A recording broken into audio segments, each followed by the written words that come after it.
wasipopata mahitaji ya msingi ndio tunapelekea wanakwenda kufanya vitu ambavyo sio sahihi. Kwa akina mama tutimize wajibu wetu, uangalizi wa familia, kuangalia watoto na kuhakikisha watoto wanapata malezi yaliyo bora na hatimaye watimize ndoto zao. Pamoja na hayo, wakina mama tukumbushane kitu kingine. Wakina mama siku hizi mnawasahau wakina baba. Na wakina baba na wenyewe tuwakumbuke, tuwatimizie haki zao za msingi. Wakina mama ni kweli, tusiwasahau wakina baba. Tunasema mama ni kiwiliwili lakini baba ni kichwa. Sasa mama kiwiliwili anakuwa na sehemu nyingi. Kwa hiyo tuhakikishe tunawatimizia haki wanaume.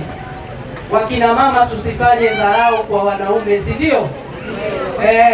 Afisa ustawi ulisahau kusema, nimeamua nikumbushe kidogo. Wakina mama tusisahau, wakina baba wanatakiwa kuheshimiwa.